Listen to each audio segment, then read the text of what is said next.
అటు కాదు ఇటు చూడు. హే రామ్స్, మాకు లేని ప్రాబ్లం మీకేంటి? పాప ఆయన కళ్ళు లేవు. ఆహా, ఎంత బాగా చెప్పావు బంగారం. ఏ స్కూల్లో చదువుతున్నావు పాప? పాప కాదు పిల్ల. 16 ఏళ్ళు ఉంటాయి. No, I'm 20. నేను నమ్మను. 17 కంటే ఒక రోజు నేను ఒప్పుకోను అంతే. ఎరా కరెక్టే. ఇంతకీ నీ పేరేంట్రా? పిత్రే, మధు పిత్రే. పిత్రేనా? యా. అదే పేర్రే. మా నాన్న మరాఠీ, చందు పిత్రే. మా అమ్మ తెలుగు, కవిత పిత్రే. నాకు చిన్న చెల్లి కూడా ఉందండి, ఆ పిత్రే పేరేంటో? సునీత పిత్రే. ఓహో, పిత్రలంతా కలిసి యూరోప్ లో సెటిల్ అయిపోయారా? లేదండి, యూరప్ చూడ్డానికి వచ్చా. మరి నీకు కళ్ళు లేవుగా? అదే, మీరందరూ కళ్ళతో చూస్తారు, నేను మనసుతో చూస్తాను. How sweet, so nice. ఆ దేవుడు మాకు కళ్ళివ్వకపోయినా మనసుతో అందాన్ని చూసే శక్తి ఇచ్చాడు. ఎంత బాగా చెప్పారు పిత్రే గారు. మరి యూరోప్ ఎలా వచ్చావు, ఎందుకు వచ్చావు?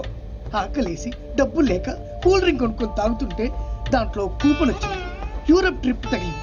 సొంత ఊరినే చూడలేని నేను యూరప్ వెళ్ళి ఏం చూస్తాను? మా ఊర్లో దొర్లి దొర్లి పొర్లి పొర్లి ఏడ్చి మా ఊరి వాళ్ళందరూ ఇది నీ గొప్పతనం కాదు, ఆ దేవుడు నీకు ఇచ్చిన ఆజ్ఞ అని చెప్పి బలవంతంగా ఎగురుతున్న విమానంలోకి నన్ను ఎక్కించారు. What a sad story.